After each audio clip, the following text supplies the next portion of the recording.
Nobody tells our stories better than our clients. The difference is stark.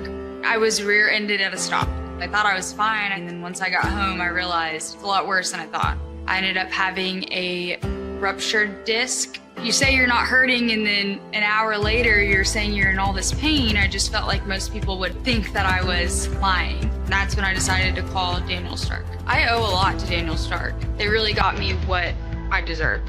The difference is stark. We definitely love our relationship and love Extraco. It's been an amazing experience. They made the PPP process easier.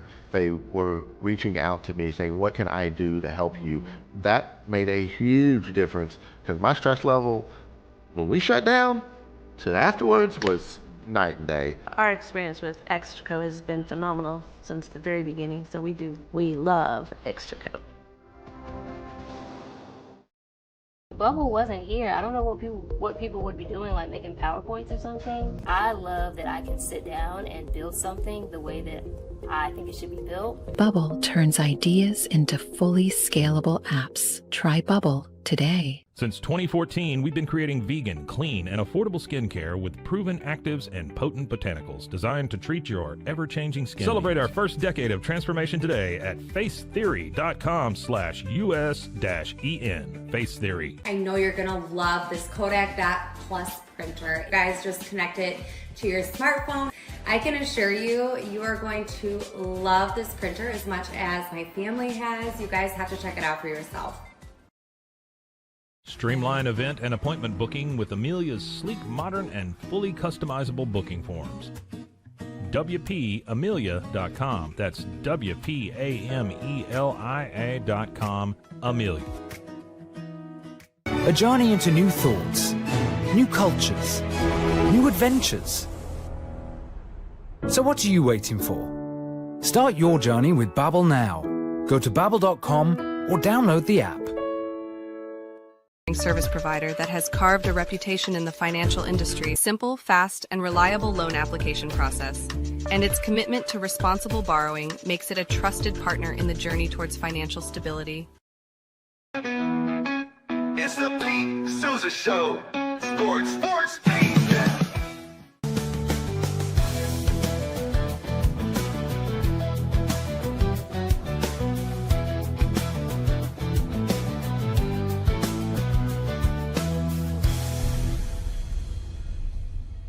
It's not just a glove, it's a 44 Pro. Crafted with dedication, made for performance, and built to last. Get your custom glove today at 44pro.com and experience the 44 Pro difference. That's 44pro.com, 44 Pro.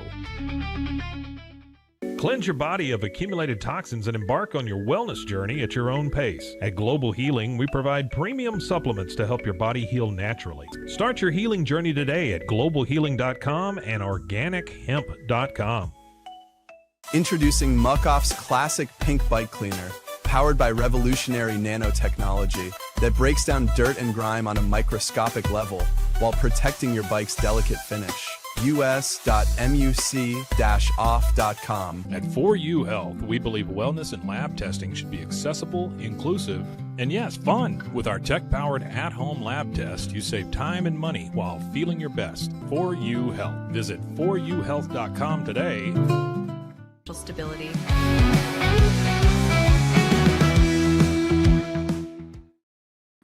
Hey, here we are.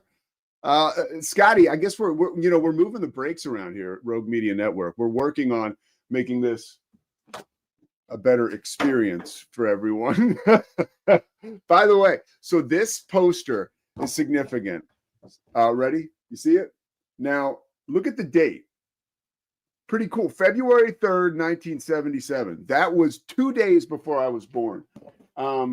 Years ago, I was dating a woman, not the one that I struck gold with that I'm engaged to now, but she had that poster in her bathroom in Austin, and I was like, I gotta get that. I mean, first of all, Blondie is awesome, and this concert tour date was 2 days before I was born. I know. We're all getting old here. The Pete Sousa Show is presented by Slovacix. I'm much older than Scotty. A little wet behind the ears. He is holding things down from our studio in Waco. I'm in Flower Mound, Texas. From Flower Mound to the world. That's our slogan when we do the show here. Of course, Crawford Austin Properties, Daniel Stark Injury Lawyers, First National Bank of Central Texas. I already mentioned Savlachek's. Why not mention them twice? Socorro Family Ford doing an unbelievable job keeping us on the highway here as we continue the Pete Sousa Show. A big week last week. Got a ton of feedback. Sal Palantonio joins the show, right? Just an absolute home run. James Wessling was terrific. We had a lot of great guests last week. Very excited about this week. Today, we're talking to Todd Archer from ESPN about the Cowboys and their developments. Also going to talk a little bit to Danny White tomorrow, former Cowboys superstar and Arizona State quarterback. The Bears play Arizona State this weekend. And then on Thursday, we're going to have Steve Smith. Yes, that's Steve Smith. Ice up, son. We're talking about 89, number 89. So I'm pumped to have all that going this week. Of course, Steve Smith's alma mater, Utah, has a huge game against Texas Tech. Scotty and I are going to break down some of that Big 12 schedule this weekend because it's huge. There's a lot we don't know. First of all, we're at crossroads with a lot of stuff now. And it's early in the season to say crossroads. And you might say, Pete, why are we at a crossroads? Well, I'll tell you.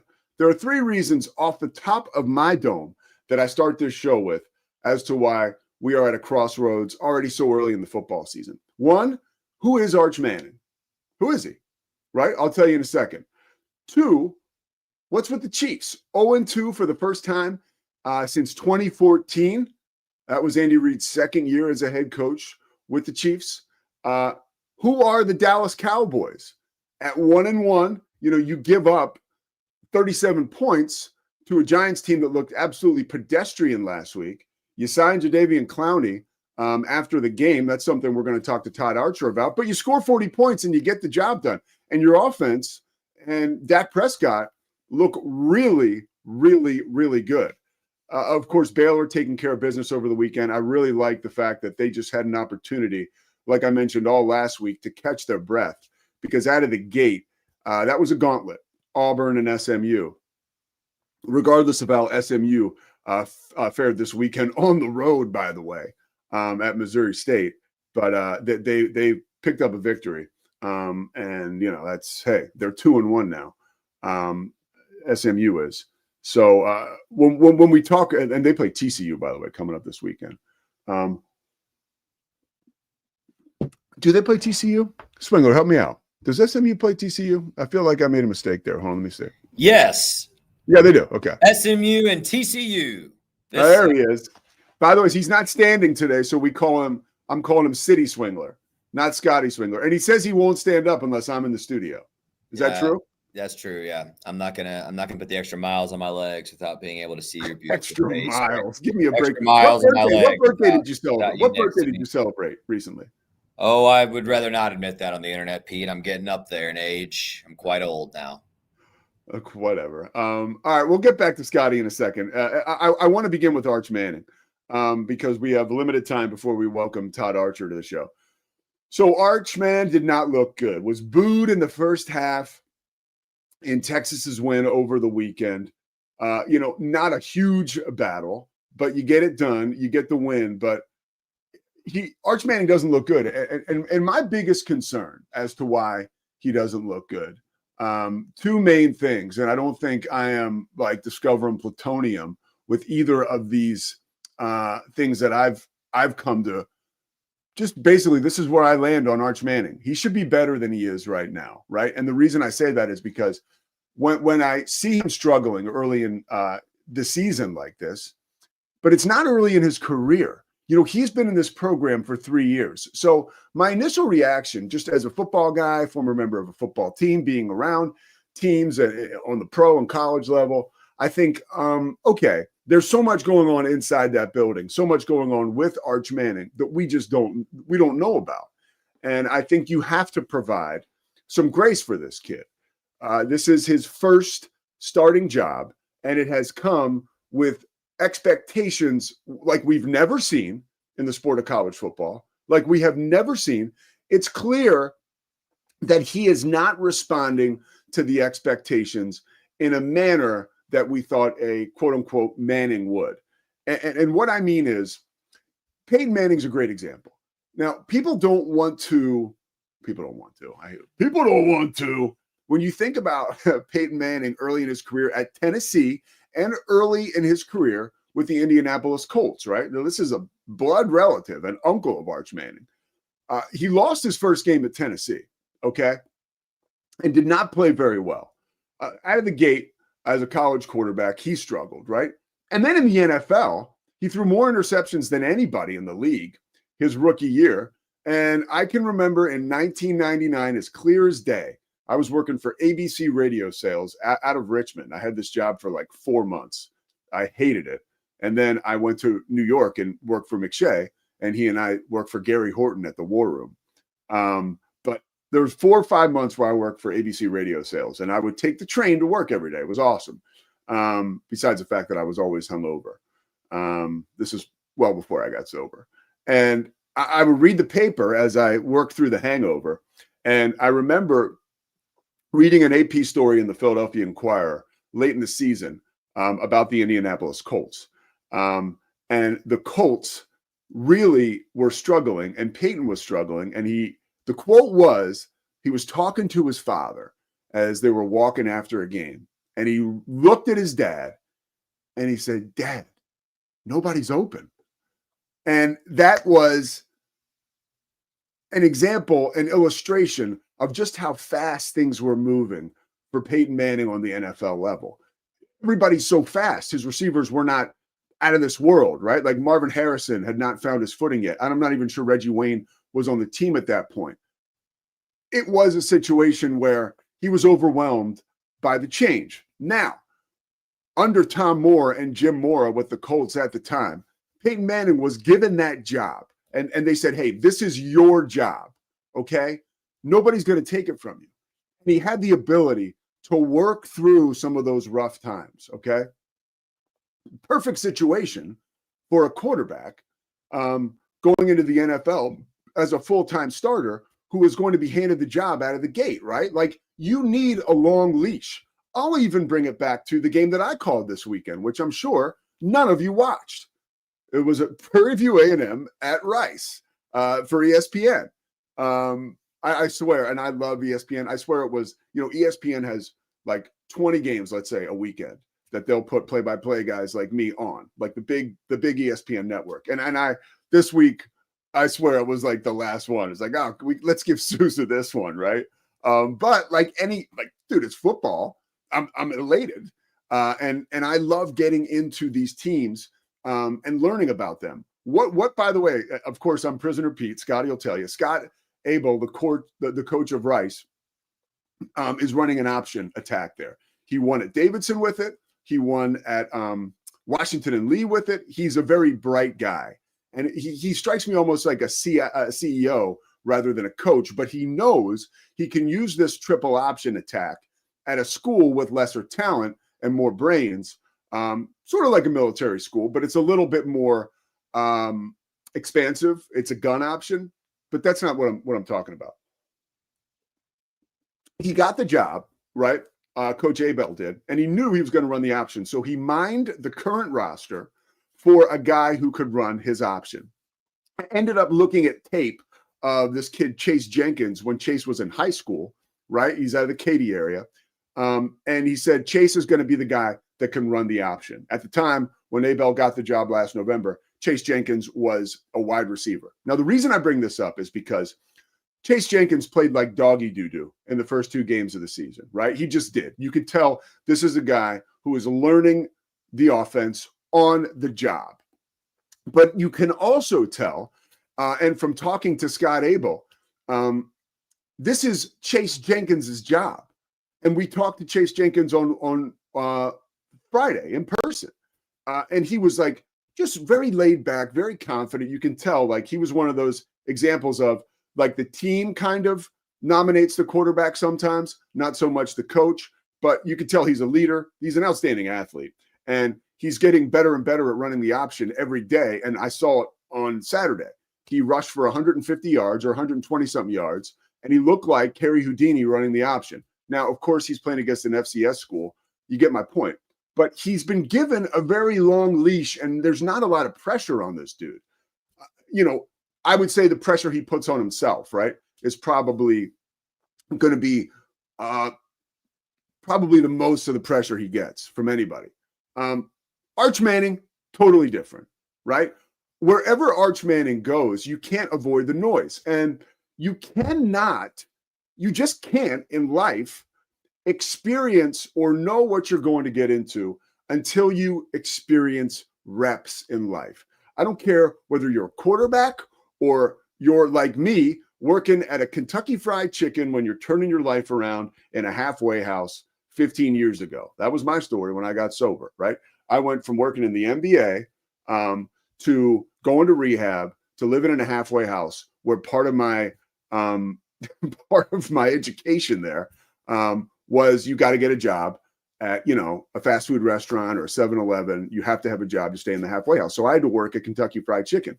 I had thought that I was this esteemed NBA PR flack and NBA. I did some broadcasting. I thought I was a big deal. I was not a big deal. I learned quickly I did not know how to work the register at a Kentucky Fried Chicken, right? But guess what? By the time I left that KFC, nobody could work a register like me. And let me tell you something. There were points in time where I almost got benched. Literally, they were like, we're going to have to take this guy off the register. He can't work it. He's cracking under the pressure. Really, this happened. Okay. Sharika Passwaters, who helped me get that job. Sharika was another woman who had graduated from a local recovery house. And so she knew my deal. And she said, let's give this kid a chance. He's trying to turn his life around. Sharika wanted me on the drive-through. Okay. But I couldn't even, because Sharika was working the drive-through, which was harder. And the drive-through, we were in the Baltimore area. In January, it sucked. Okay. You're leaning out the window half the time. So Sharika was like, I got to get this guy over here on the drive-through, but I can't get him on the drive-through until he masters a register. Look, dude, that was pressure. I can't even imagine what Arch is going through. I'm telling you, I have called basketball games, Big 12, top 10 matchups at Allen Fieldhouse. I was less nervous before the ball went up on ESPN than I was working that register, okay? Because I had 0 repetitions in that environment working a register. My point is, Arch Manning needs grace to be great. And I think Steve Sarkisian understands that. Going into halftime, he mentioned when he was interviewed, hey, he finally got booed. I told Arch, you're not a quarterback till you got booed. Sark knows something about getting booed. He played quarterback, big-time college football at BYU, and he's certainly gotten booed as a coach. I believe that Arch Manning will find his footing, right? But he's going to need time. And this is not a quarterback situation at Texas, right? The number 1 team in the country is not one you can put in a microwave. He needs grace. He needs repetitions, and he's going to need some time. Now, will he be afforded that time? We don't know, because at the top, right, it's cutthroat. The stakes are very high there. And he had time to learn behind Quinn Ewers. That is the major fear of mine and should be for Texas fans. He's been in the system for 3 years. This is not a brand new situation for him. But the reps, the environment, calling the signals in a stadium filled with 80,000 people, knowing that you're the guy, that is new. How's he going to handle it? Time's going to tell. In time, we'll be back with Todd Archer. The Pete Sousa Show is presented by Slovacek's. Jadeveon Clowney. Is he going to make a difference for the Cowboys? Does Matt Eberflus need to shape up that defense? Because they were atrocious yesterday. Cowboys got it done. Can they get it done in the future? We'll talk to my man Todd Archer about that from ESPN on the other side of this break.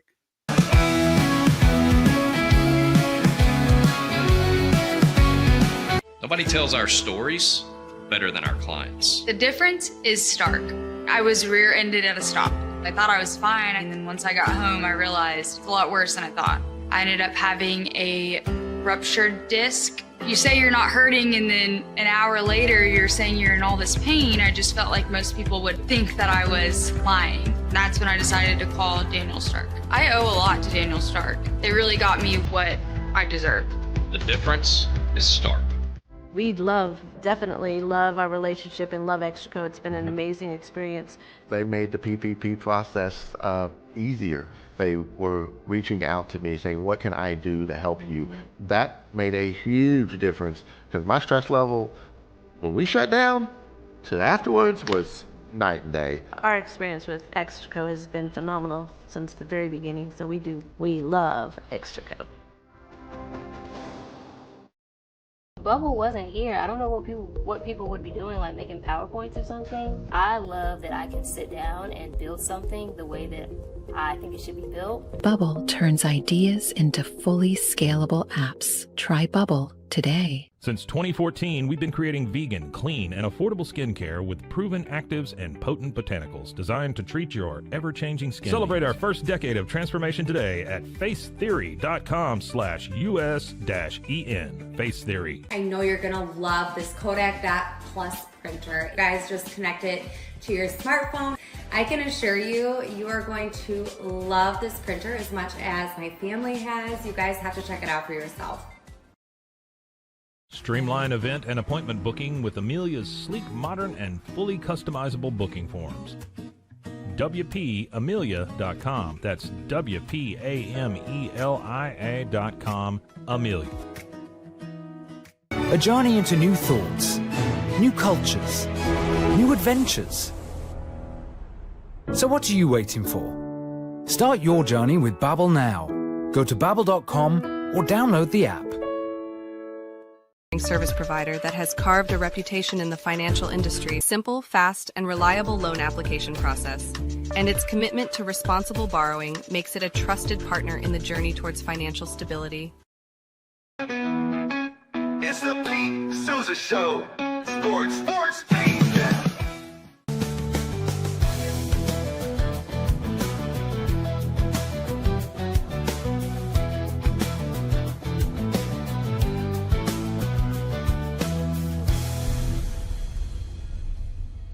It's not just a glove, it's a 44 Pro. Crafted with dedication, made for performance, and built to last. Get your custom glove today at 44pro.com and experience the 44 Pro difference. That's 44pro.com, 44 Pro. Cleanse your body of accumulated toxins and embark on your wellness journey at your own pace. At Global Healing, we provide premium supplements to help your body heal naturally. Start your healing journey today at globalhealing.com and organichemp.com.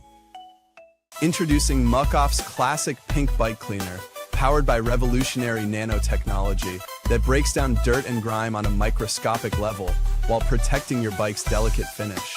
us.muc-off.com. At 4U Health, we believe wellness and lab testing should be accessible, inclusive, and yes, fun. With our tech-powered at-home lab test, you save time and money while feeling your best. 4U Health. Visit 4uhealth.com today. Stability.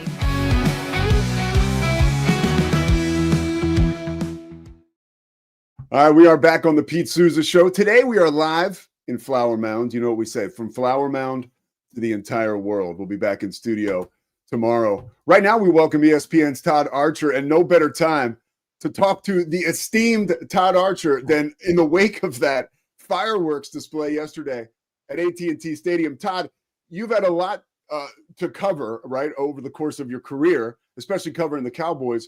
But one of the things I want to ask you off the top of the show, the offensive output, right? Let's start positive here. How much does Brian Schottenheimer deserve credit, or how much credit does he deserve for that? The offense in these first 2 weeks, outside of a couple possessions, has looked really good, better than I expected. Yeah, the fourth quarter in Philadelphia was not good. Really, the second half in Philadelphia, I guess, really wasn't very good. And then the first quarter of the Giants game wasn't very good. The first two possessions they struggled. But yeah, I mean, you put up 40 points. Yeah, granted, 3 of them came in overtime. But I think situationally how they played, forget the end of the half yesterday, that wasn't very good. But 25 seconds left, you need a field goal. And you have your timeouts. They use those wisely. The Javonte Williams run where they got up and he got 3 yards, and then they called the timeout right before the kick. I think Schottenheimer's done a good job situationally with the Cowboys, understanding those moments. And look, if they were scoring 10 points a game, what would we be saying about Brian Schottenheimer's offense, right? So you have to be fair and say They're doing some really good things. Javonte Williams, excellent start to the season, a guy that no one thought of much when they brought him in from Denver. He's got 3 touchdowns in 2 games. Cowboys have 4 rushing touchdowns in the first 2 games. They had 6 all of last year. That's wow. good. That is a great stat right there. I had not seen that yet. That is illuminating. Offensively, I do like where they're going. Defensively, it's the exact opposite. And during the offseason, I really thought that Matt Eberflus would have an immediate impact. That hasn't been the case yet. I know you've covered Eberflus a lot. Where do you think he has come up short so far this season, or is it not on him? Is it a Jimmy's and Joe's type situation? It's a little bit of that, but I'll start positive. I think their run defense has actually been pretty good, and I don't know what the Giants run for yesterday. 84 yards, 21 carries, and Russell Wilson had 23 of those yards on scrambles, right? So, one scatterboo run. I think the run defense has been acceptable. The pass defense is not. And, a lot of people wonder, right, does a pass rush make a secondary, or does a secondary make a pass rush? I think we've seen the answer. We know the pass rush makes a secondary. So the Cowboys have to do something to fix that and help the guys on the back end, certainly. But maybe that's what Jadeveon Clowney can do. Again, he's the guy who had 5.5 sacks last year. I don't know if you come in and say, there's your Micah Parsons replacement. I wouldn't go there yet for him, obviously, at this stage of his career. But they have to mix their coverages more. They have Trayvon Diggs is an excellent cornerback, but he's not been a big zone guy. I think he likes just say, give me that guy, tell me to cover him, and I'll stay with him. Their safety struggled big time yesterday. Some of that's the pass rush not getting home quick enough, but there are things that they have to change up and mix up and show more looks as opposed to just sitting back, not wanting to give up the big play, and, oh, by the way, giving up the big play. So nothing really worked yesterday. What do you see the Clowney signing as? You reported yesterday that the deal will get done after the game, and I've been dying to ask you this because I knew we were going to have you on, and I'm really grateful to have you. Do you think it's more about optics for this signing? Because really, you 5.5 sacks last year.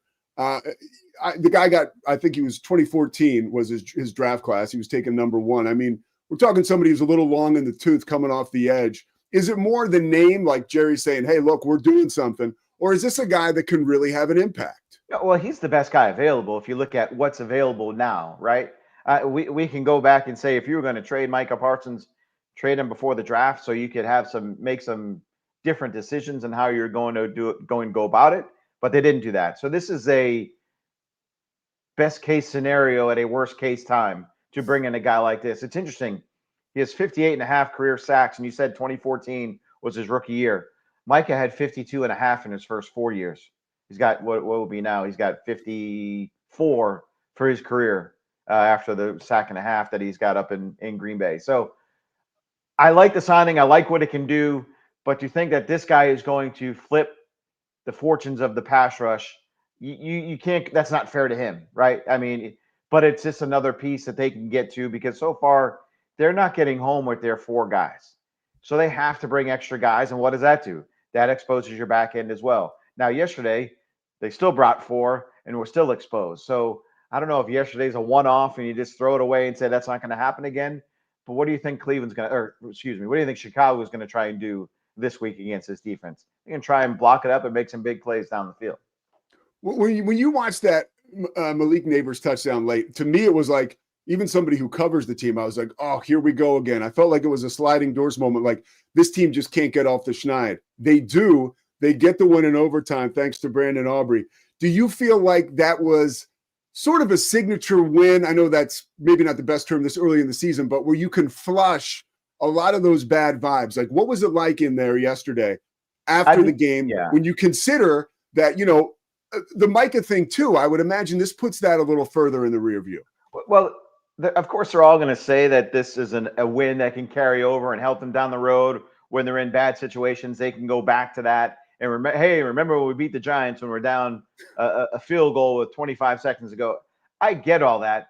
To me, this can go either of 2 ways. And I'm no kidding, Todd, you're going to say this, but 2003, week 2, Parcells' first season at New York.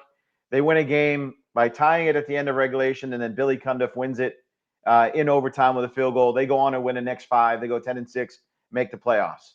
Week 2, Mike McCarthy's first year, home against Atlanta, the watermelon onside kick against Dan Quinn. They win that game 40-39, whatever the heck it was.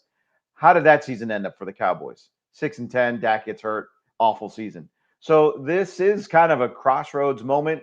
And these games, like when you play Chicago 0-2, when you look at what's down the road with Micah the following week, you better be 2-1 going into that game against the Packers.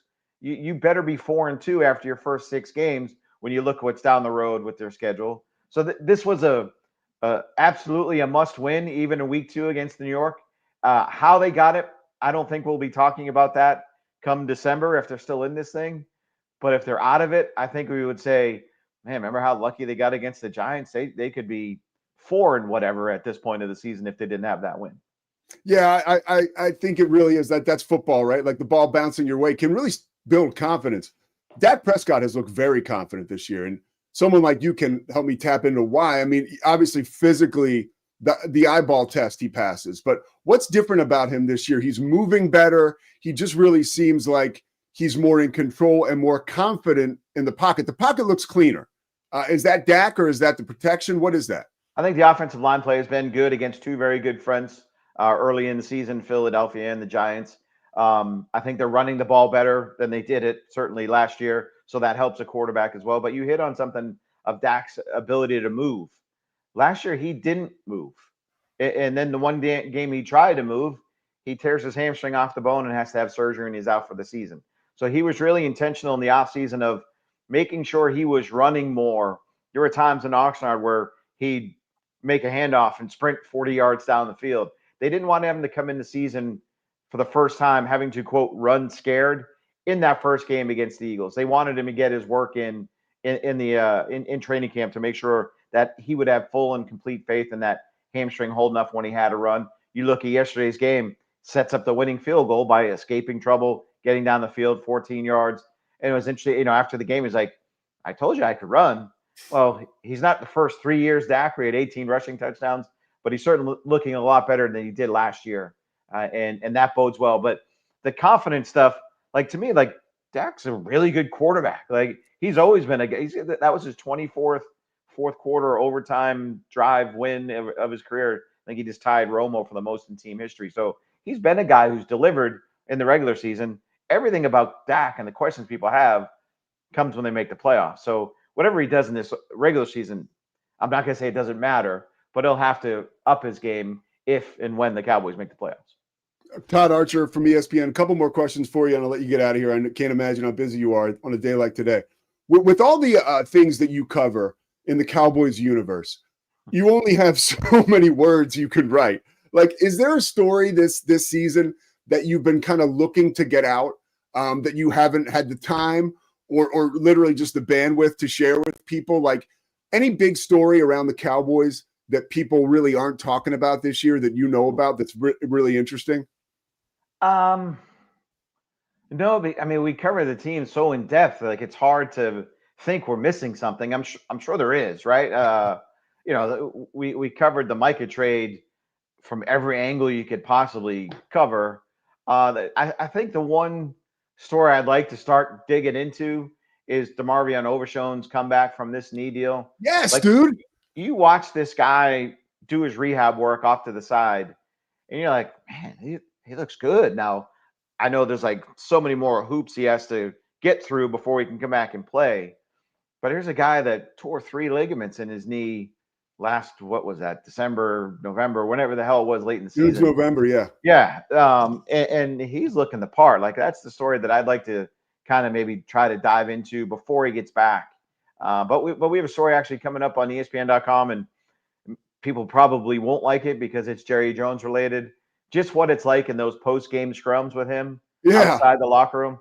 We have something coming up that in a few weeks will be on NFL Countdown that you guys can check out. Dude, see, that's that content I'm here for. I fascinated by Jerry Jones, and that leads me to my next question. I want to piggyback off what you said though with Overshown. When is he coming back? When is he scheduled to come back? The way it was explained to me, it would be sometime around Thanksgiving. Okay. But again, you watch what he does out there, and he's not doing side to side and football drills and anything like that just yet. But it makes you think it could be sooner. But I know they're going to be conservative with his return because, again, that's a major deal, man. 3 ligaments, that's not something that you just say, I hate to even say like that's not just an ACL, right? I mean, that's the 3 major ones in your knee, and he looks the part right now. So I'll stick with the around Thanksgiving time.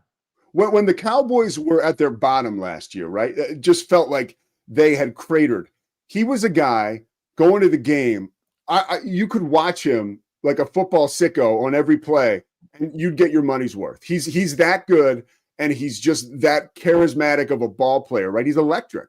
He's like Micah in some respects, right? Like you knew where 11 was when he was on the field because you could see him run by everybody. You know, now he's number 0. We've not seen him in that number yet, but you knew when 13 was on the field last year because he could run by guys. He could make game-changing plays. Think of the pick 6 that he had last year where he tipped it up in the air to himself and then he goes and scores. So yeah, he's a dynamic athlete.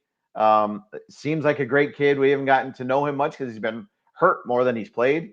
But you just hope that for his sake, he's able to overcome these injuries and have the type of career that certainly last year for the first 8 games looked like he was trending and going to become one of the NFL's better linebackers. Now, as you cover the team for as long as you have, I always break Matt Mosley's balls about this because I think he should write a book. Like, are you like when you write all this stuff, do you have a specific folder you save some of it in and think to yourself, like, someday I got to write a book on this stuff because there's just so much on the bone here. And it is so interesting. You look back to the summertime. I mean, that documentary, I've read all the books on the Cowboys and I still learned new stuff in it. I mean, there's a lot here for the fans. Have you thought about writing a book at all? No. Maybe if they win a Super Bowl, because then it becomes something that more people would want to read. Now it's more just about the pain and the suffering that fans have felt for the last 30 seasons. If Mosley wrote a book about the Cowboys, it would turn into a book about him. So I don't know how many people would want to read that. Todd Archer, man, you have said it all, dude. Check him out on ESPN.com. I really appreciate the time, Todd. Yeah, no problem. Thanks for having me on. I've been reading you for a very long time and watching you on TV. Very cool to talk to you, man.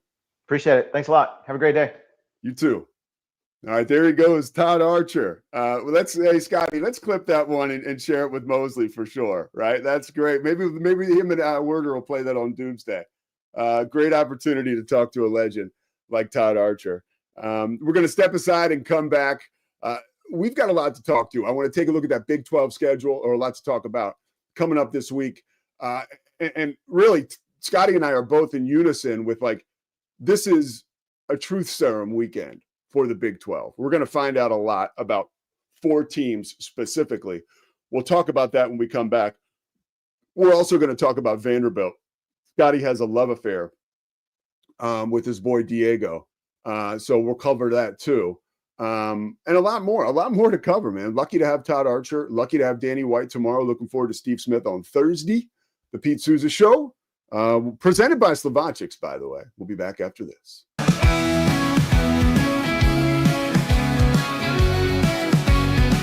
It doesn't matter if your investment budget is small or big. All you need is Benzinga Pro and its powerful news alerts, price tracking, and portfolio monitoring. Subscribe now, and we'll skyrocket your portfolio today. Experience with the Bosley MD hair regrowth kit was amazing. It was easy to use. It let me take off my hat. I could go in public and have my picture taken and feel normal again. BosleyMD.com. Join us at golfpartnerusa.com and discover why we're the trusted choice for golf lovers worldwide.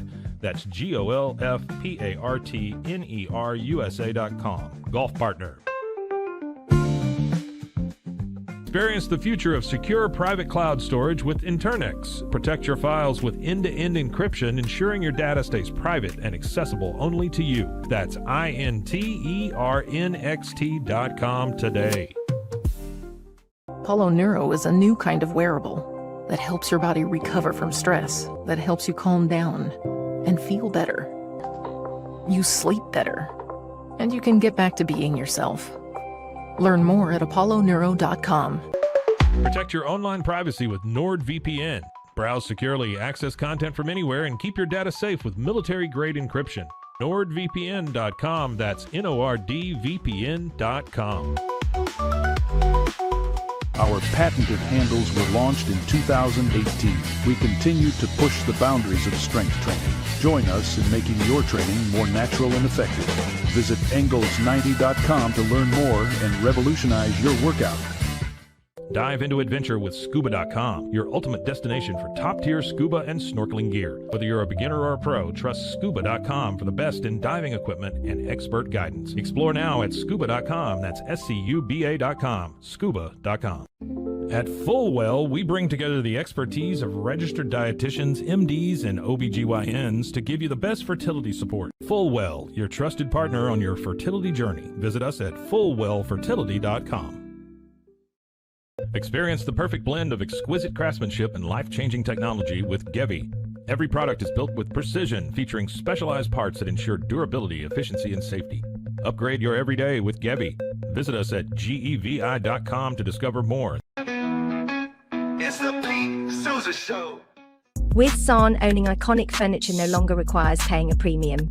With over 15,000 satisfied customers worldwide, we've proven that high-quality furniture doesn't have to come with a high price tag.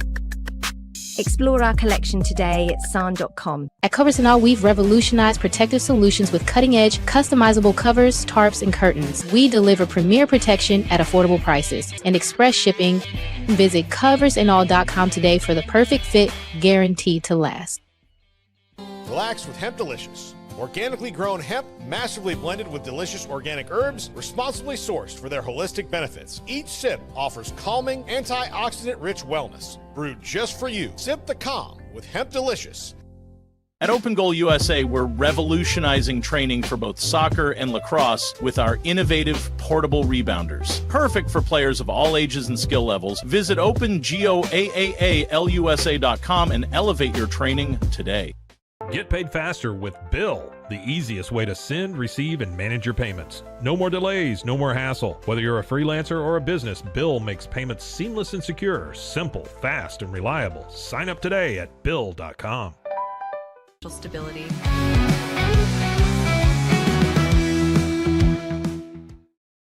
It is the Pete Sousa Show. Great conversation with Todd Archer. I should have showed him this. It would have gotten me instant street cred, dude. Instant street cred. I mean, this is it right here. Scotty, you don't know nothing about this. Like the punk rock scene, New York in the 70s. You might have actually fared well in one of those crowds, dude. You might have. I would have had a great time. Flower Mound today, from Flower Mound to the world. That's what we say when we're here. We're presented by Slovacic. Scotty's back in studio. Myself and our Rogue Media brethren, Chris Visser. I know I'll talk to him. I'm sure he's disappointed that you're sitting today with the computer on your lap. Everybody was very much taken with the Scotty Swingler standing thing. Listen. But no, keep sitting today. It's been a long weekend for you, right? That's true. That's why the glasses are on. The voice is a little shot. Once again, this Monday morning, this is just going to be what football season is like for me. But I'm having a good time. Yo, you're like one of those football players, like if you talk to somebody's wife, they're like, yeah, Scotty doesn't want me to talk about it, but on Mondays he can't get out of bed. He's so sore. Yeah. I'm so sore. That's right. All right, well, I'll come back to you in a second. But I want to talk real quickly about, I got my buddy. If you guys have watched ESPN, if you watch Mike Tyson fights back in the day, right? If you've watched big time sports on television, you have seen the work of my man, Steve Turnberger, also known as Burger. Burger was just asking me, how do I get the show? I mean, I'm like, dude, I fired him a link on Twitter. You can also watch it on YouTube. Okay. This is the Pete Sousa Show. We got we're stuck on 83,000 subscribers for some reason. I feel like the algorithm is kind of hating on us right now, because early on I was putting money into like the Google ads, which gets us right in front of people. And I'm like, yo, I can't go broke with the Google ads, man. Like, if Corey Dickman wants to get involved here, I would love that. He's running the Rogue Media Network, doing an amazing job. So right now it's been the Seuss dog, and hey, man, I'm coming off the summertime. Those are my lean months, Now we're eating again, right? College football, college basketball, going to, by the way, I'm going to Big 12 Media Days for NBC. We'll be doing some college basketball for them this year. Very, very lucky to be involved with that. ESPN is still they still bake the cake for me. And I'm forever grateful to ESPN. So I'll be doing a bunch of college basketball for them too. But hey, man, get in where you can fit in if you're me, right? I'm just happy to be calling games anywhere. But yeah, shout out to my man, Steve Turnberger. Hopefully he's watching. Not only is he one of the best producers or directors or whatever he wants to do in all of live television and sports, he's also one of the best guys to know. He is rich with information, with knowledge, with stories, with humor. And he just might be watching now. So tip of the cap to our buddy Steve Turnberger out there. I think he's in Manhattan Beach. I mean, the guy does not live a difficult life. Let me tell you that much. He does not. I mean, he's in one mountain, up on one mountaintop, then another exotic location. And then wherever his travels take him for work, which last week he was at North Carolina and he saw my spiders get tattooed by Bill Belichick. By the way, Scotty, Bill Belichick's got 2 wins, dude. I had 2 preseason bets that I'm rolling on right now. I had Houston to win over 5.5 games. You're looking good on that front. They have won 3. And what's our Bill Belichick stake bet? 5? 6. 6. Damn. So if under 6 I win, over 6 you win. I think at 6 we say it's a wash. Okay. Because I said he will not win more games than Mac Brown did last year, and that was 6. All right, fair enough.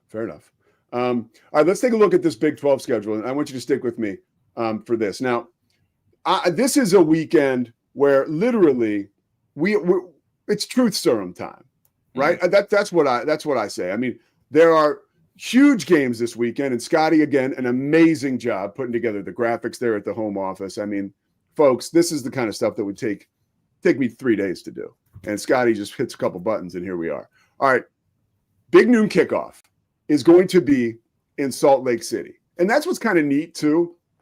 When you talk about Utah, you think about the LDS Church, and it's awesome church. Love BYU, love Provo. I hope I get a couple games out there this year. But Salt Lake City's different. I mean, there's still obviously the church is the predominant religious group out there, and it has a wide reach. But Salt Lake's a little different. So when you're talking about big noon kickoff, you can drop my man Dave Portnoy in there in Salt Lake City, and it's no problem. And I think that's what you'll see this week. I can always give a little inside baseball here, because if somebody actually sees this from the Big 12 and gives me a hard time, that's a good problem to have, because it means we're doing our job. I'm always banging the drum for the Big 12.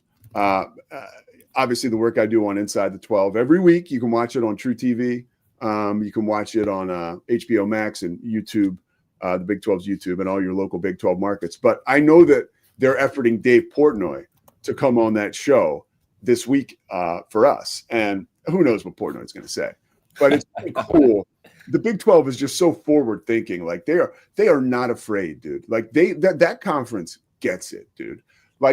For instance, we put out a lot of content, and if I send content to the Big 12, they put it right up. They get it out there. They are a brilliant conference. And you see what they're doing on the field now. The Big 12 is now closer to the SEC than the ACC is. I think that body of work over the course of this year, I got Scotty nodding his head. Would you agree with that, Scotty? Yeah. Yeah, 100%. Yeah. The West Virginia victory was huge. By the way, I heard something I'll share with you from my boy from West Virginia. Hold on. Let me see this. I got a mole at West Virginia who told me something this morning. And who is their quarterback? Max. I will tell you, the team that I am least familiar with in this Big 12 conference at this moment is West Virginia. And after they came back and beat Pitt, I need to get familiar. You need to. You know what you need to get familiar with, dude? This is a name that we're going to be talking about in the future, probably more next season, but could be this season. Is this dude Scotty Fox? He is a dude. And that is a football name, by the way. Yeah, Scotty Fox. But apparently, Rich Rod wants him to be the guy, and that's something that I think could be pretty interesting, because they got that Nico Marchiol, and he last game they took him out, and Rich Rod said he was looking for a spark. Apparently, from some of my folks that were at the game there. Actually, Nico went into the tent after that happened. So it may not have been as calculated. Who knows?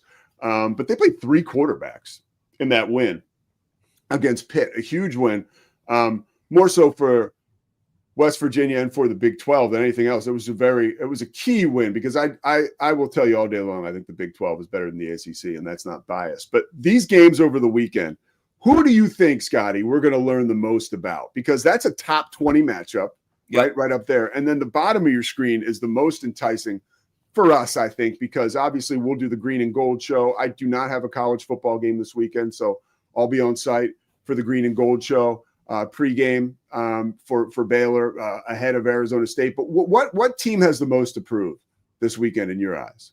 Man, I put these 4 matchups up because I think all of these, as you kind of said earlier, are truth serum games. I think the biggest one is definitely Texas Tech at Utah. I think, Texas Tech, kind of a offseason darling with all the money Cody Campbell's pumped into that program.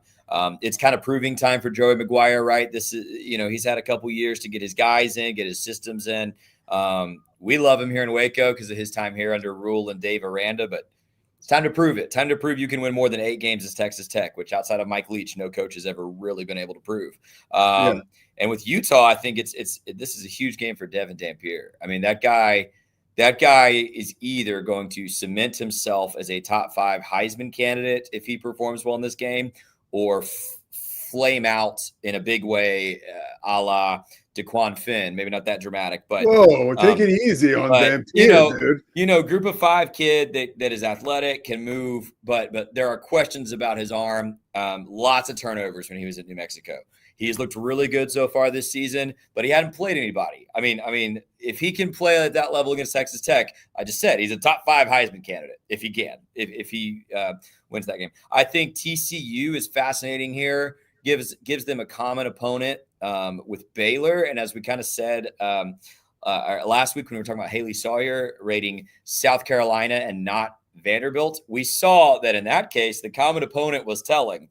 Because Vanderbilt kicked South Carolina's butt this weekend.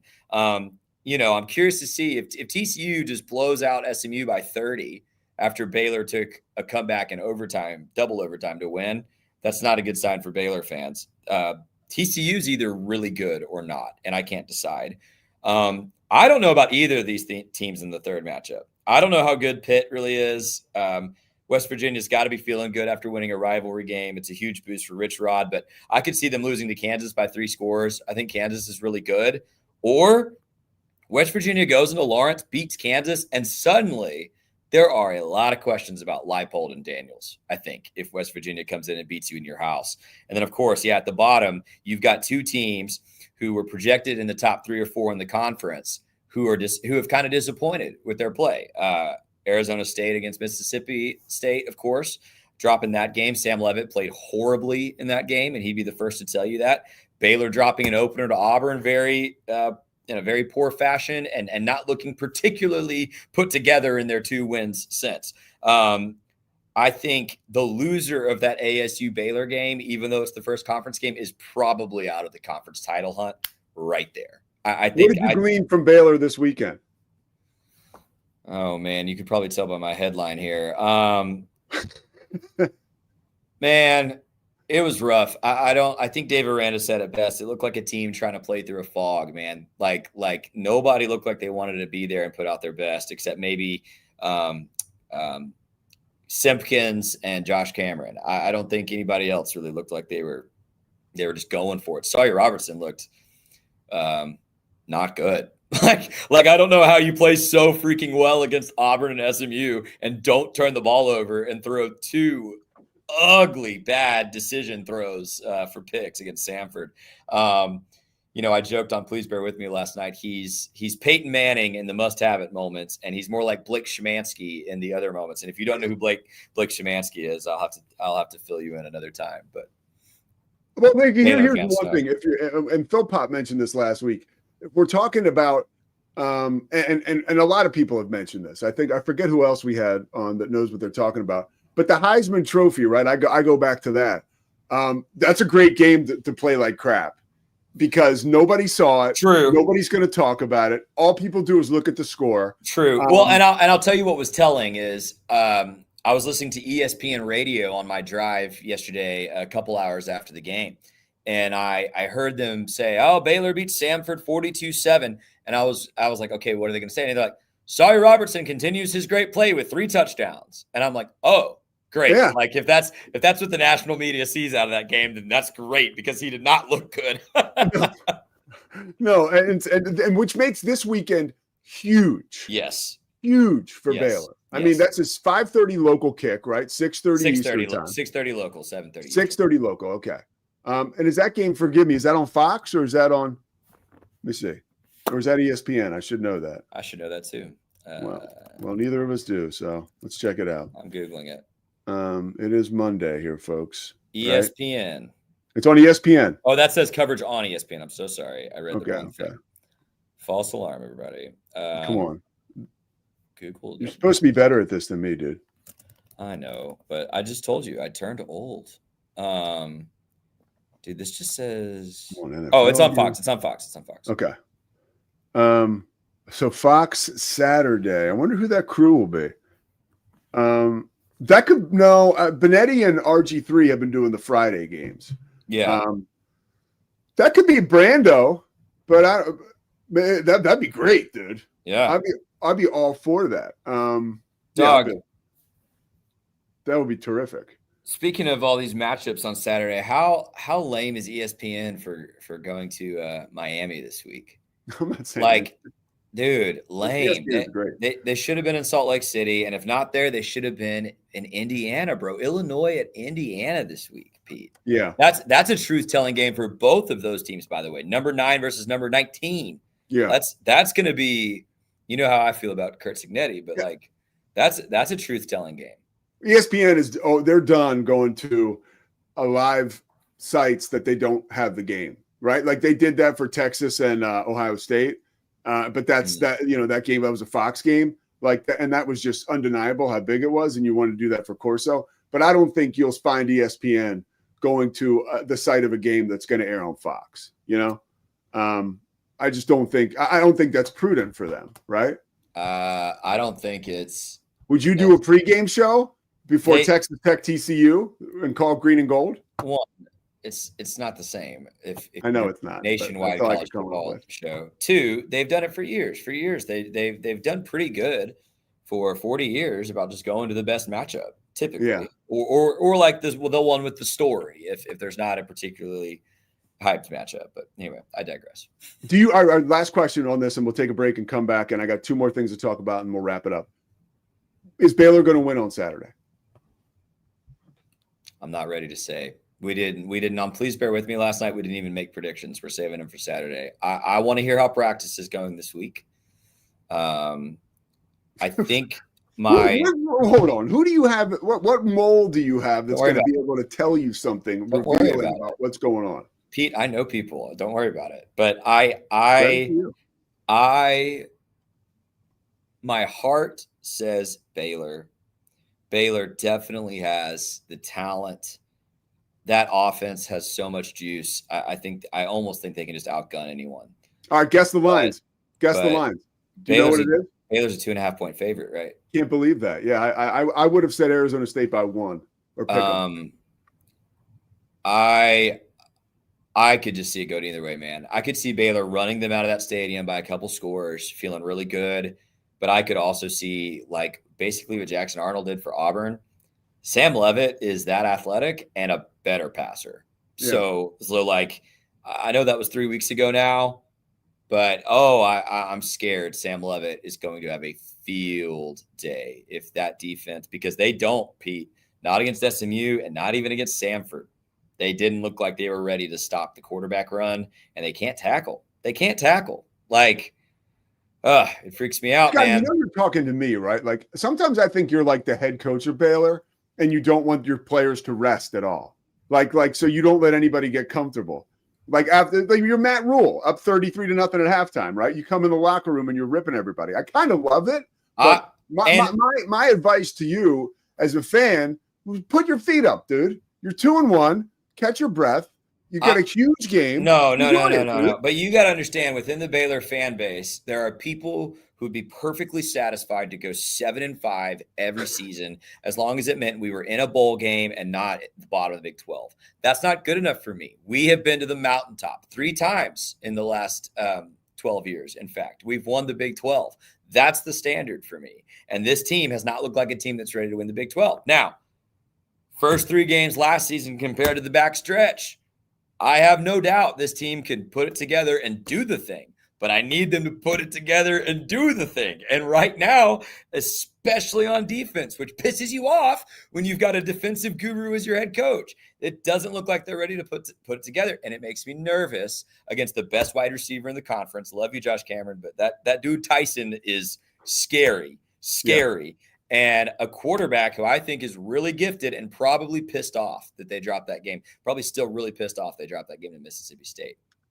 I'll tell you what, makes you wonder if Tyson was healthy last year when they played Texas. Really makes you wonder. I mean, you can't turn back time, but. Oh, I said on the podcast last night, I think Dillingham outcoached Sark in that game. And you change one, there's multiple like one play moments. You change, Arizona State should have won that game. Yeah. All right, we're going to come back. I got 2 things to talk about, and I guarantee you're going to find both of them interesting, and you didn't see either one of them, but they're huge stories. Stay with us. Pete Sousa Show presented by Slovacek's coming back after this.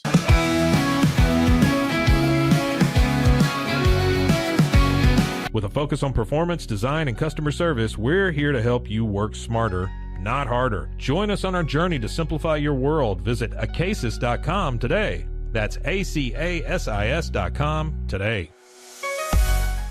Designed to elevate the off-road experience, enabling adventurers to conquer any terrain.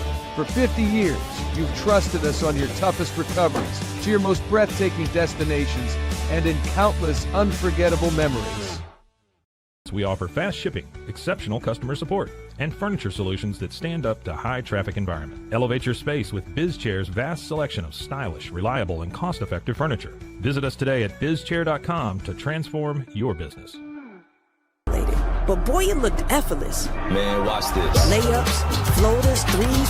He was like an unsolvable equation. I was born like this. His resilience, his strength, his belief, adversity never stood a chance. Know your power. VivoSun's mission is to empower growers with stylish and effective products, making indoor growing accessible and enjoyable for everyone. Visit vivosun.com today and get started making growing plants and vegetables easy and automatic.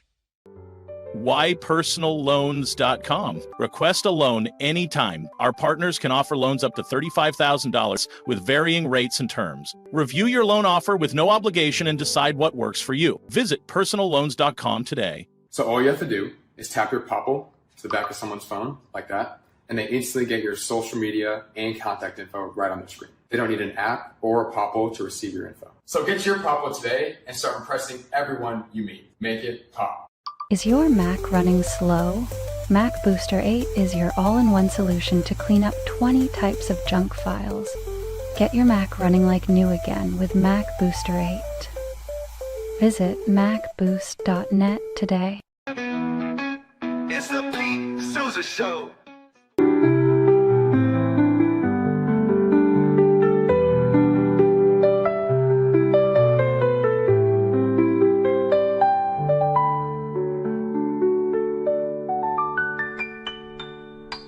Farmhounds offers natural treats and chews made with quality products that support family farm, regenerative agriculture, and humane farming practices. Give your dog the best with wholesome, organic ingredients that promote health and happiness. Shop now at farmhounds.com. Circulon C1 Series Clad with Scratch Defense Non-Stick. Maximize cooking, minimize cleaning. Discover the unmatched durability and elegance scratch-free, worry-free, forever.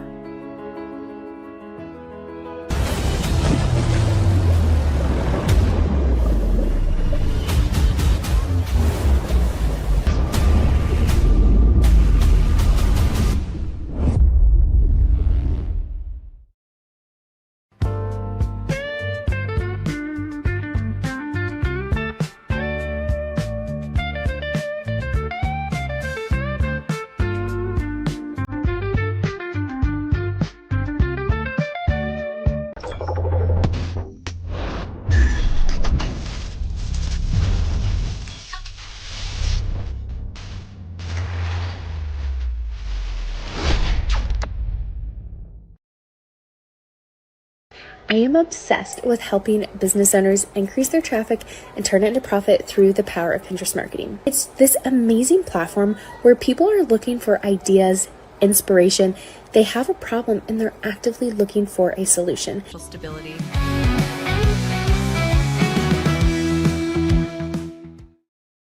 All right, we're back on the Pete Sousa Show. Quickly, as we wrap things up here on a Monday, couple more segments to get to, or a couple more items to get to. One, my experience on Saturday. I called Rice game. Rice played Prairie View A&M. One of those games that, like, I know you didn't watch, but I did because I was getting paid and I love college football. And it was a triple option attack for Rice. If I was you, right, a casual or hardcore football fan, whatever you are and you're watching this, Rice and Charlotte play Thursday night, big boy ESPN. Rice is a 2.5-point favorite. Why? I would urge you to check that game out. Scott Abell's team runs a triple option, so you won't be there watching the game forever. It'll probably be pretty quick, and it's a fun team to watch. I don't know much about Charlotte, but I really like what's happening at Rice. And to be able to call a game, by the way, at Rice Stadium, okay, like now a lot of people might be like, oh, the place is a dump. To me, it is a historic landmark, and I thoroughly enjoyed the experience. By the way, the reason it's still there and still standing is because it's a historic landmark, because in 1962, that's where John F. Kennedy challenged Americans to reach for the stars and told them we were going to go to the moon. He warned the rest of the world, America's going to the moon, and we got there. What a speech. What an epic environment, right? That had to have been.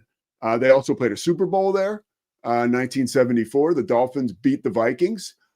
Just huge events have taken place at that school, at that stadium.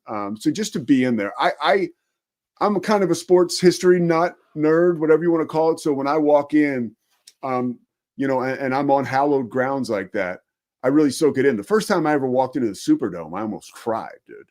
I was spotting for Justin Kutcher, and he was like, dude, you all right? It was just, look, man, there had been so much history there. I was overwhelmed. By the way, this is so classic. I totally agree. Bear the truth. Like, I mean, I can't, thank God somebody else is paying attention around here.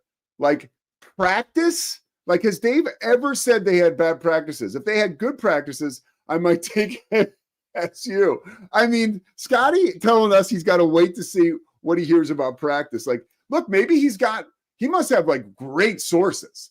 I believe him when he said, shit. Dave Aranda is not my source. There you go. That's a nice little drop, Scotty. Good for you. Okay, well, the one thing I know you didn't watch over the weekend, or maybe you did, but I kind of ran into it because the game ends at 10 o'clock. I called the game with LD McClain, like probably the most underrated analyst in all of college football, truthfully, for my money, and one of the coolest guys of all time. I sort of get in his head after games when we work together because he's really good, but he's around my age, right? I mean, he went to North Texas, played quarterback there in like the late 90s. He's got a beautiful family. His son, I don't want to say where he's going to go to school, but he's a Division I athlete, football, and he's going to play somewhere big. And he's got a family, right? Like, so he's got a full-time job where he runs HR for some big company. But I'm always like, yo, LD, if you ever dove head first into this thing, you would be very special. So those are my thoughts on him. But after the game, I went back to the hotel and I'm like, oh yeah, as a play-by-play guy, I'm a total psycho. I'll start to watch back the game and tell myself how terrible I am. And I'm sure anybody that has a chance to go back and evaluate their performance, regardless of what you do, you can probably relate. And then I was like, all right, enough of this. Let me watch this fight. It's on Netflix. And oh my God. First of all, Terrence Crawford, I don't watch boxing like ever. Like, so I don't really know much about Terrence Crawford at all. I know Canelo Alvarez because he's been around for a while. And I remember Louis C.K. one time was on Howard Stern, and Louis C.K. he's like Hispanic or Mexican. And Howard was like, I had no idea. And Louis C.K. said, yeah, I'm kind of like of the same, like Canelo Alvarez is, like that kind of Mexican. So Alvarez, who always reminds me of Louis C.K. now, is second to be introduced. Now, by the way, this fight is at Allegiant Stadium, and it's packed. And like, it is a world. The fight world is a world unto itself. I've always thought that and believed that it's a world that I've never been a part of. Just like you, I've had opportunities to parachute in, and I really enjoy it. Like, if there's a huge prize fight, I'm probably there. I mean, unless there's extenuating circumstances where I just can't make it or can't watch. This one, my night lent itself to being able to watch, and the hype was out of this world. And honestly, we're teetering on too much. Like, Terrence Crawford, by the way, comes into the ring. Okay, there's a mariachi band, and they're playing a song from the movie Desperado, right? Antonio Banderas. Now, obviously, Desperado, you know the heritage, and I just explained to you the heritage of Canelo Alvarez, right? Who's going to come out second. So basically, Crawford is like, yeah, dude, this is my house. Like, I'm playing your music. I'm going to kick your ass. That was kind of hardcore, okay? But like, after Crawford enters the ring, I mean, it was like 10 minutes before they introduced Canelo Alvarez. Like, if I'm a boxer, and I know what happens, like with the Super Bowl and stuff, like after the national anthem, there's a lot of downtime, or after halftime or during halftime. It's a unique environment. I think that's bullshit, though. If you're a fighter, like, I don't want to wait around in the ring for like 15 minutes after you introduce me. I don't understand how you, I mean, obviously you're making a ton of money. You got to stay regulated and find a way. But that just blew my mind. And then the fight started, and it was boring. I mean, again, I'm not a fight guy. So like, I don't really appreciate the artistry of boxing, right? Like, my version of boxing is Mike Tyson just came to the ring with DMX playing.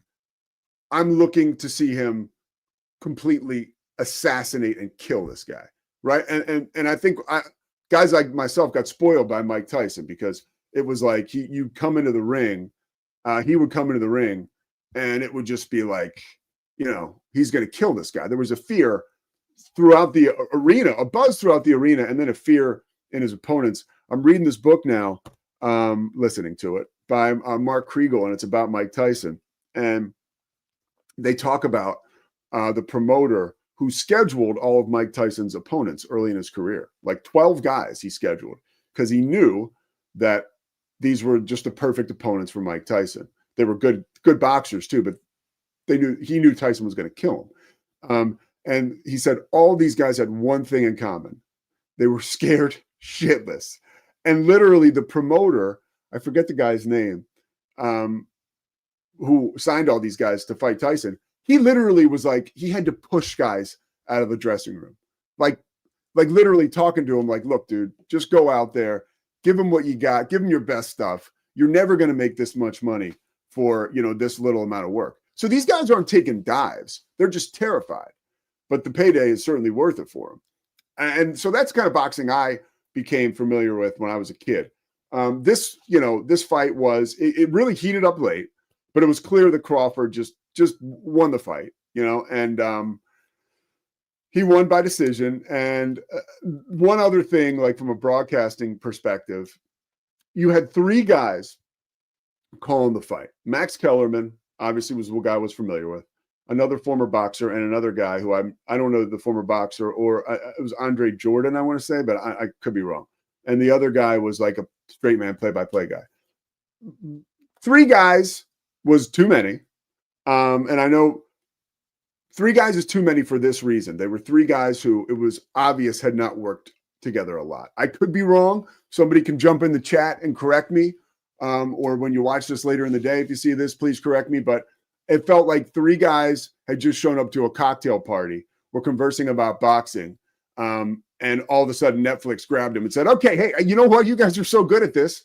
Sit ringside and commentate this fight. The left hand didn't know what the right one was doing. And it was awkward and clumsy at times.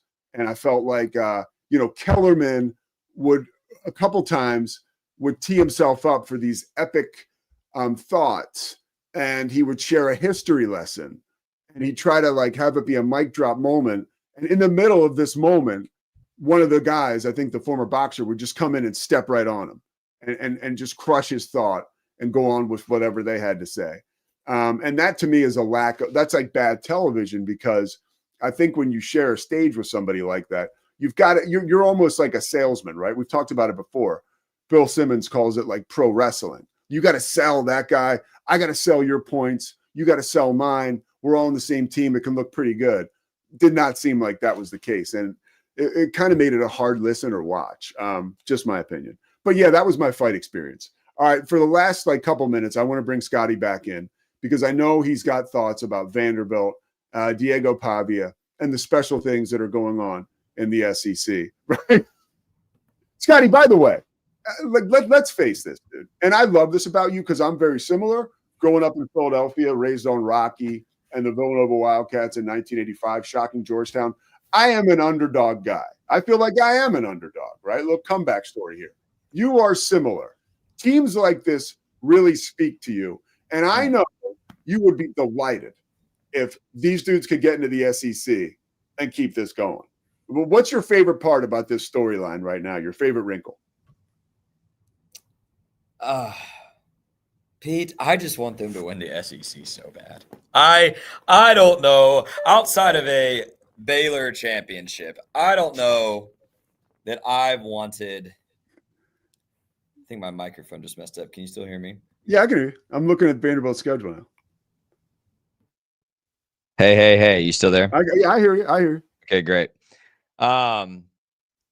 Vanderbilt, dude. Well, you got to understand, Vanderbilt is like the Baylor of the SEC. They're very similar. Private schools, big conferences. I almost went to Vanderbilt. I looked very hard at going to Vanderbilt. There are days of my life I wonder if I shouldn't have gone to Vanderbilt and pursued the Nashville music scene on the side while I'm up there, but did not do that. Went to Baylor. And how do you not? Did you get in? I didn't end up applying, but it was my second choice. How do you not love Diego Pavia, dude? This guy is straight out of a video game. From last year when they surprised him after he defeated Alabama with a Johnny Manziel conversation on SportsCenter. That was one of my favorite moments of the season last year. He was kind of one of those like long shot Heisman odds that I was like, oh, there's no way. But like Lenora Sellers of South Carolina was kind of trendy. He's out. Arch Manning was the favorite. That ain't happening. Like Cade Klubnik. Let's go. Give me Haynes King, Georgia Tech, and Diego Pavia over all these big shot guys all day. So I just love it, man. Thanks for letting me talk about it. I really, really want to see Vanderbilt just screw everybody up in the SEC this season. I really want to see it. And you're right. I'm an underdog guy. It's why I fell in love with Indiana last year. It's why I'm quickly falling in love with Vanderbilt this year. I grew up a Baylor fan, Pete. If nobody thinks you're going to be good at football and you suddenly get good at football, oh my gosh, I am rooting for you all the time. Well, far be it for me to rain on your parade, but come on. So this week they got Georgia State, win. Next week, Utah State, win. Okay, and they've already beaten 2 Power 5 opponents, right? Of course, they beat Virginia Tech and South Carolina. The South Carolina victory is huge. That one's huge. Virginia Tech is bad. They got Virginia Tech's coach fired, though, pretty much. But beating South Carolina 31-7 is a statement. But, dude, October 4th, you're on the road at Alabama, a team you beat last year. They're going to be looking to win. All right. LSU at home. Simple question. Why do you think Alabama's good this season? What have they done what have they done this year to prove that they're a good football team? Nothing. They certainly have gotten up off the mat and done pretty well. They should not be ranked.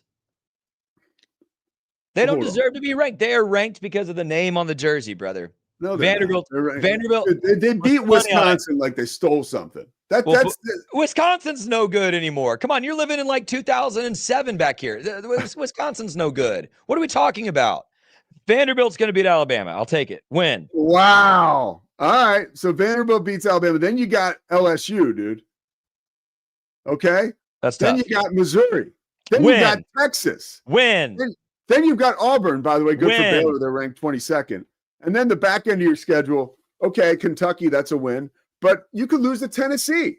Yeah. Like- If so, I'm looking at the schedule as well. I'm saying LSU and Tennessee. I don't know that I'd put money on Vanderbilt. Okay, I'll give you those two. But I think Bama, Mizzou, Texas, certainly. Oh my gosh, are we going with Arch Manning now, or are we going with Diego Pavia? Give me Diego Pavia. I'm not going with it's not those two versus one another. It's the dudes in the trenches and the guys on the back seven. Like, there's just a different brand of athlete, man. Brother. I'm gonna ride this juice until I have to mourn as it runs out. I like it. As of September 15th, I'm saying Vanderbilt will finish the season 10-2. They will squeak into the SEC championship game, and they will cause playoff pandemonium. Let's go, Vandy. Let's go, Commodores. I'll say this right here on the show. If Vanderbilt, I'm saying this on September 15th, 2025. Nobody's actually gives a shit, but I'm just going to say it so we can run this back if it happens. If Vanderbilt were to go 10-2 and win the SEC, that would probably be the best college football story in decades. I think, because they are, I mean, they've always been that team where it's like, if you could relegate one team in college football, it would be Vanderbilt, right? Like, over the course of history, they just have not belonged in the or SEC. Indiana. Yeah. So maybe this is an Indiana thing. I still think Indiana is a school better suited to go on a big time college football run than Vanderbilt. I mean, they just, the resources, the support. I just did a Rice game, dude. All those coaches talk about is, and they don't bitch about it, but they're like, look, man, we have a certain type of student athlete that comes to Rice, and like, our best NIL deal is a Rice degree. And honestly, I think, like, the way we're moving and grooving in college football, I think that's the most beneficial agreement that a young athlete can make. I mean, the statistics show it's like a thumbnail, right? A needle in a haystack makes the NFL. I don't care where you play. Right. So, like, to leave school with a vaunted degree like that, I don't know, maybe you start to attract more guys, but then it's like the threshold of getting in is just so difficult. Vanderbilt going on a run would be beyond special, dude. For perspective, just because I wanted to look it up, I was like, you know what? I wonder, because it's been a little while. I was like, Diego Pavia is pretty good, but Vanderbilt had Jay Cutler. Like, I wonder how that went for them. Jay Cutler's record at Vanderbilt was 11-34. Yeah, he was bad, dude. His senior year, he went 5-6, 3-5 in conference play. He went 3-5 in conference play in 2005, despite being the SEC Offensive Player of the Year. That's crazy. That is crazy.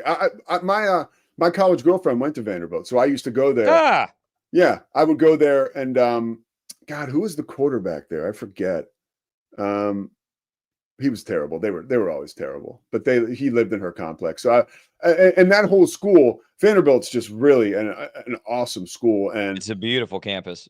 Yeah, and I think what makes it, one of the reasons it's special, is because it's an SEC school. So I'm really happy to see them go on. Last thought of the day. Okay, Kansas City Chiefs. I think that there's always a time, right? And we've seen it before, where the champ starts their downward spiral, right? Like the other side of the mountain. And I think we're seeing that with the Chiefs. Now, again, they have played the defending Super Bowl champs, who obviously have their number, and they played a game in Brazil. So, I mean, you could really throw both of those out the window. And you want to learn from them if you're Andy Reid and Steve Spagnuolo and the Chiefs, but at the same time, it's not a good sign. And this is, if we're not careful here, we could be witnessing the decline of the Kansas City Chiefs, and them being the ultimate NFL football team. And I think they're on the clock, and I think that's something to watch for. 0-2 for the first time since 2014. We've seen it happen before. We saw it happen to the Patriots. I remember seeing it happen to the 49ers. People before us saw it happen to the Steelers, right? Terry Bradshaw turns into Mark Malone, turns into we suck, and now it's Bubby Brister. Like, this has happened since the beginning of time. And ultimately, it's going to happen to the Chiefs. And it seems like it could be happening right now. So more will be revealed on that. But my Eagles, dude, I'll be back in the studio tomorrow. Maybe I'll put my Eagles helmet on like I did this weekend. My favorite moment at the end of the game is Chris Jones is talking smack to Saquon Barkley for not reaching 100 yards. And Jalen Hurts, before he takes the knee, says, "We won the effing game." And you could hear it over the broadcast. And it just, you feel like, man, these guys, man, they got it. I mean, honestly, I was on a walk yesterday during the second half of the Eagles game, and I was still staying dialed into the game. But, like, I just knew they were going to win. Fun. It's an interesting time as an Eagles fan. All right, the Pete Sousa Show. We're back tomorrow. Former Cowboy great, Arizona State legend Danny White's going to join us. We'll talk to him about his Cowboy years and, of course, look ahead at the Arizona State Baylor clash coming up on Saturday. Also on Thursday, we'll be talking to Steve Smith, number 89, as we get set for Texas Tech and Utah. The Pete Sousa Show is presented by Slovacix. Thank you guys so much for watching. Seriously, like, subscribe. We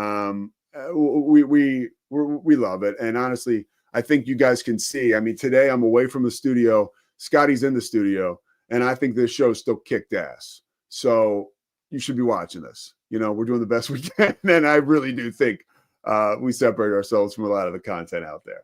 All right, we'll be back tomorrow. I'm not lacking confidence. See ya. It's the Pete Sousa Show. Sports. We definitely love our relationship and love Extraco. It's been an amazing experience. They made the PPP process easier. They were reaching out to me saying, "What can I do to help you?" That made a huge difference because my stress level, when we shut down, to afterwards was night and day. Our experience with Extraco has been phenomenal since the very beginning. So we love Extraco. Show. Sports. Nobody tells our stories better than our clients. The difference is stark. I was rear-ended at 70 miles an hour. I was injured, had a concussion. The insurance company, they delayed. They were playing games from the initial conversation. They weren't going to help me. The biggest thing I learned through this is that you can't go through this alone. I called Daniel Stark. They were going to help me, and everything was going to be all right. Daniel Stark got me 10 times the insurance company offered. The difference is stark. Show. Sports. Our professionals are not only experts in managing urgent concerns, but also in providing top-notch preventative health care. We're proud to connect pet owners to a vast network of licensed veterinary professionals, ready to address any immediate concerns. Book your first appointment today. Nalgene Outdoor has been your trusted companion, fueling adventures and helping protect the planet. We're committed to reducing waste, improving access to clean water, and providing simple, safe, and sustainable products for you and your family. NALGENE.com.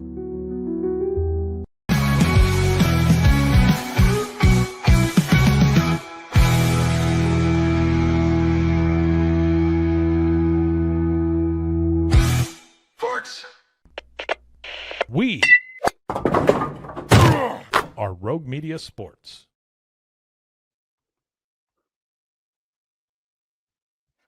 Bye, Pete. Great show, dude. You kick ass.